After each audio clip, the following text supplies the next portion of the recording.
அன்பான நேயரே, உங்களுக்காக பிரத்யேகமாக தயாரிக்கப்பட்ட இந்த ஆழமான அலசலுக்கு உங்களை வரவேற்கிறோம்.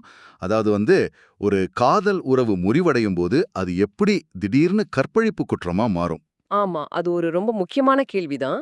சம்மதத்தோட 1 வருடம் நடந்த உறவு, பிரிவுக்கு பிறகு எப்படி பாலியல் வன்கொடுமையா மாறும்? கரெக்ட். இத பத்தி தான் இன்னைக்கு நாம பேச போறோம். 2025ல உச்சநீதிமன்றத்தையே அதிர வச்ச அந்த அமோல் பகவான் நேஹூல் எதிர் மகாராஷ்டிரா மாநிலம் வழக்கு இல்லையா? அந்த வழக்கோட பின்னணியே இன்னைக்கு நாம அலச போறோம். கண்டிப்பா. நேயர்களே, இது ஒரு சாதாரண காதல் கதை மாதிரி தான் ஆரம்பிக்குது. பாத்தீங்கன்னா, ஜூன் 2022ல 23 வயசான அமோல் அப்படிங்கிற ஒரு விவசாய மாணவனும், கணவரை பிரிந்து வாழ்ந்த ஒரு பெண்ணும் சந்திக்கிறாங்க. ம், சரி. அப்புறம்? அப்புறம் என்ன, அவங்களுக்குள்ள பழக்கம் ஏற்பட்டு சுமார் ஓராண்டு காலம் அவங்க ரொம்ப நெருங்கி பழகியிருக்காங்க. ஆனா ஒரு கட்டத்துல அமோல் தன் சொந்த ஊருக்கு திரும்பி போயிடுறான். அதோட அந்த உறவும் முறிவடையுது. ரைட். இது பல பேரோட வாழ்க்கையில நடக்கிற ஒரு சாதாரண விஷயம் தானே. இதுல என்ன அவ்வளோ பெரிய சட்ட போராட்டம் வந்துச்சு? இங்கதான் விஷயமே இருக்கு. அந்த உறவு முறிந்த உடனே அந்த பெண் நேரா காவல் நிலையம் போயிருக்காங்க. அமோல் தன்னை திருமணம் செய்து கொள்வதாக வாக்குறுதி கொடுத்துட்டு இப்போ ஏமாத்திட்டான் அப்படின்னு புகார் கொடுத்தாங்க. அடா, அப்படியா? ஆமா ஆமா. வெறும் புகார் இல்ல, இந்திய தண்டனை சட்டம், அதாவது ஐபிசி பிரிவு 376 கற்பழிப்பு, அப்புறம் 377, 506ன்னு ரொம்ப கடுமையான பிரிவுகள்ல வழக்கு தொடுத்துட்டாங்க. ஓஹோ. ஒரு சாதாரண குடிமகனா இத பார்க்கும்போது அந்த பெண் ஏமாற்றப்பட்டிருக்காங்க அப்படின்னு தானே தோணுது. அதாவது ஒரு பெண்ணை கல்யாணம் பண்ணிக்கிறேன்னு ஆசை வார்த்தை கூறிட்டு அப்புறம் ஏமாத்துறது ஒரு மோசடி தானே.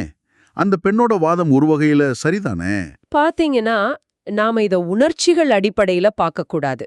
சட்டத்தோட பார்வையிலிருந்து பார்க்கணும். அரசு தரப்பு இங்க ஐபிசி பிரிவு 90 சுட்டி காட்டினாங்க. பிரிவு 90, அதாவது தவறான எண்ணத்தின் மூலம் பெறப்பட்ட சம்மதம், சரியா? எக்ஸாக்ட்லி. ஒருவரை ஏமாற்றியோ அல்லது தவறான எண்ணத்தை உருவாக்கியோ சம்மதம் வாங்கினா அது சட்டப்படி சம்மதம் ஆகாது அப்படிங்கறது தான் அவங்க வாதம். திருமண வாக்குறுதியை அளித்து ஏமாற்றியதால அந்த பெண் அளித்த சம்மதம் செல்லாதுன்னு சொன்னாங்க. ரைட். இது ரொம்ப வலுவான வாதம் மாதிரி தெரியுது. அப்புறம் எப்படி இந்த கேஸ் உச்சநீதிமன்றத்துல தள்ளுபடியாச்சு? அங்கதான் உச்சநீதிமன்றம் ஒரு மிக முக்கியமான உண்மையை கண்டுபிடிச்சாங்க. அதாவது அந்த பெண் டிசம்பர் 2022ல தான் தன்னோட முதல் கணவர்கிட்ட இருந்து சட்டப்பூர்வமா விவாகரத்தை பெற்றிருக்காங்க. நிஜமாவா? ஆனா அவங்க உறவு ஜூன் மாசமே தொடங்கிடுச்சுன்னு சொன்னீங்களே. ஆமா, பல மாதங்களுக்கு முன்பே இருவருக்கும் உறவு தொடங்கிடுச்சு.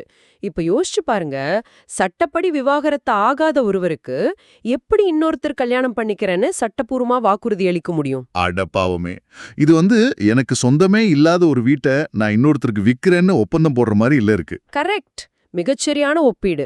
நீங்களே திருமணம் செய்து கொள்ளும் சட்டப்பூர்வமான நிலையில இல்லாத போது உங்களுக்கு கொடுக்கப்பட்டதா சொல்லப்படும் அந்த திருமண வாக்குறுதியை வச்சு எப்படி கிரிமினல் வழக்கு தொடர முடியும்? அந்த வாக்குறுதியே ஆரம்பத்துல இருந்தே சட்டப்படி செல்லுபடி ஆகாத ஒண்ணு அப்படின்னு நீதிமன்றம் தெளிவுபடுத்திடுச்சு. ஓஹோ. அப்போ இந்த வழக்கு நீதிமன்றம் அப்படியே தள்ளுபடி செஞ்சிடுச்சா இல்ல விசாரணைக்கு அனுமதிச்சாங்களா? இல்ல, உச்ச நீதிமன்றம் இங்க ஒரு முக்கியமான முன்னுதாரணத்தை பயன்படுத்தினாங்க. அதுதான் பஜன்லால் வழக்கின் தீர்ப்பு. ஆமா, பஜன்லால் வழக்கு. இது ரொம்ப பிரபலமான ஒன்னாச்சே. கரெக்ட். அதாவது ஒரு வழக்கு பழிவாங்கும் நோக்கத்துல புனையப்பட்டிருந்தாலும் அல்லது எந்த ஒரு பகுத்தறிவுள்ள மனிதனாலும் நம்ப முடியாத அபத்தமான குற்றச்சாட்டுகளா இருந்தாலோ அத ஆரம்பத்திலேயே நிராகரிக்க நீதிமன்றங்களுக்கு அதிகாரம் இருக்கு. அது கேட்டகரி 5 மற்றும் 7, சரியா? ஆமா ஆமா. அதனால குற்றவியல் நடைமுறை சட்டம், அதாவது சிஆர்பிசி பிரிவு 482 பயன்படுத்தி நீதிமன்றம் இந்த வழக்க முற்றிலுமா ரத்து செஞ்சிடுச்சு.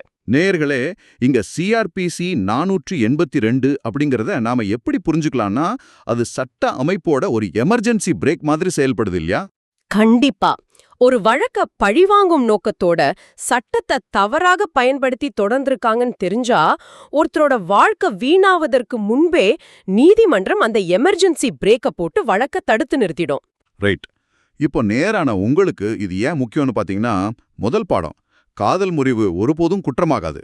சட்டம் அப்படிங்கிறது ஒருத்தரை பழிவாங்குற கருவி கிடையாது. அது மட்டும் இல்லாம வழக்கறிஞர்களுக்கு ஐபிசி 90ஓட விளக்கம் என்ன, பொய் வழக்குகளை முறியடிக்க அந்த எமர்ஜென்சி பிரேக்கை எப்படி பயன்படுத்தலாம் அப்படிங்கிறதுக்கு இது ஒரு மிகச்சிறந்த முன்னுதாரணம். ஆமா, இதை இன்னும் பெரிய கோணத்துல பார்த்தோம்னா, ஒரு சம்மதத்தோட நடந்த உறவு கசக்கும்போது சட்டத்தை பயன்படுத்தி அதை கிரிமினல் வழக்கா மாத்துறது நீதித்துறைக்கு எவ்வளவு பெரிய சுமைன்னு புரியுது. நிச்சயமா சட்டம் மக்களை பாதுகாக்கத்தான் இருக்கே தவிர தனிப்பட்ட காதல் முறிவோட கோபத்தை தீர்த்துக்கிறதுக்காக இல்ல அப்படிங்கறத இந்த வழக்கு ரொம்ப தெளிவா உணர்த்துது. ரொம்ப சரியா சொன்னீங்க. இந்த வழக்குல இருந்து நம்ம ஒரு தெளிவான முடிவுக்கு வந்துட்டோம். ஒருவருக்கொருவர் சட்டபூர்வமா திருமணம் செய்து கொள்ளும் தகுதி தான் இங்க சம்மதத்தை தீர்மானிக்குது அப்படின்னு. ஆமா. ஆனா நேரே உங்களுக்காக ஒரு புதிய சிந்தனையோட நாங்க விடைபெறுகிறோம். இப்போ திருமணம் அப்படிங்கிற இலக்கே இல்லாம, ஆனா நாங்க என்றென்றும் இணைந்திருப்போம்னு வாக்குறுதி அளித்து வாழும் நவீனகால லிவ்-இன் உறவுகள் இருக்கு இல்லையா? கரெக்ட். அப்படிப்பட்ட ஒரு லிவ்-இன் உறவுல ஒரு முறிவேற்பட்டால் சட்டம் இதை எப்படி அணுகும்? அங்க சம்மதம் அப்படிங்கிறது எதை வச்சு தீர்மானிக்கப்படும்? இந்த சுவாரஸ்யமான சிந்தனையோட இன்றைய ஆழமான அலசலை நம்ம நிறைவு செய்கிறோம்.